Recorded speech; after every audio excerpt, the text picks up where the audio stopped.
అందరికీ హాయ్. నా పేరు చక్రధర్, అడ్వకేట్ని. తాజాగా మన ముఖ్యమంత్రి చంద్రబాబు నాయుడు గారు ఏబిఎన్ ఛానల్ ఇంటర్వ్యూలో ఒక మాట అన్నారు. అదేంటంటే జగన్ని రాజకీయంగా భూస్థాపితం చేస్తాను అని. జగన్ని రాజకీయంగా భూస్థాపితం చేయడం అంత ఈజీయా? అలా అయితే 2024 ఎన్నికల్లోనే అయిపోయి ఉండాలిగా. అన్ని పార్టీలు కలిసి పోటీ చేసి రాజకీయంగా భూస్థాపితం చేసి ఉండాలి కదా. అన్ని పార్టీలు కలిసి పోటీ చేసిన 39% ఓట్ షేర్ ఉంది. దీన్ని బట్టి ఏం తెలుస్తుంది?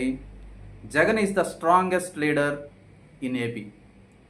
సో ఎవరు కూడా దీన్ని డినై చేయలేరు. ఒంటరిగా పోటీ చేస్తే జగన్ని ఎదుర్కోవడం అనేది ఆంధ్రప్రదేశ్లో అసాధ్యం. అది వాళ్ళకు కూడా తెలుసు.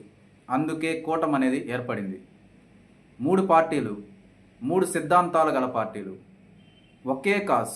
ఎందుకంటే జగన్ని ఓడించడం అనే కాజ్తో మాత్రమే కలిసి పోటీ చేసాయి. సో అలా ఏర్పడిన కూటమి ద్వారా ఇప్పుడు అధికారంలోకి వచ్చారు.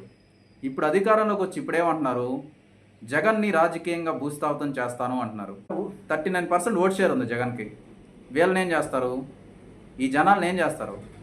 వీళ్ళని కూడా భూస్థాపితం చేస్తారా? జగన్కి ప్రజల్లో ఉన్న నమ్మకం చాలా అపారమైనది.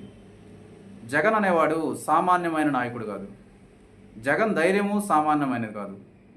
సో అలాంటి నాయకుడు వైఎస్ఆర్సీపీ పార్టీని నడిపిస్తున్నప్పుడు జగన్ రాజకీయ జీవితాన్ని భూస్థాపితం చేయడం అనేది అసాధ్యం. జగన్ అనేవాడిని తెలుగుదేశం పార్టీ మొదటి నుంచి తక్కువగానే చూసింది. జగన్ ముఖ్యమంత్రి అవుతాడని వాళ్ళు కల్లో కూడా ఊహించలేదు.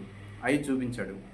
ఇప్పుడు కూడా ఏదో 11 సీట్లకు పరిమితం అయిపోయాడని తక్కువ చేసి చూస్తున్నారు.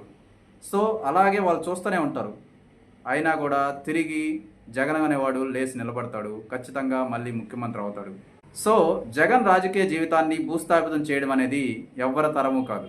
జగన్ రాజకీయ జీవితాన్ని చంద్రబాబు గారు భూస్థాపితం చేయగలరా? ఈ విషయంపై మీ ఒపీనియన్ని కామెంట్ రూపంలో తెలియజేయాలని కోరుతున్నాను. ఈ వీడియో మీకు నచ్చినట్లయితే లైక్ చేయండి, సబ్స్క్రైబ్ చేయండి, షేర్ చేయండి. Thank you for watching.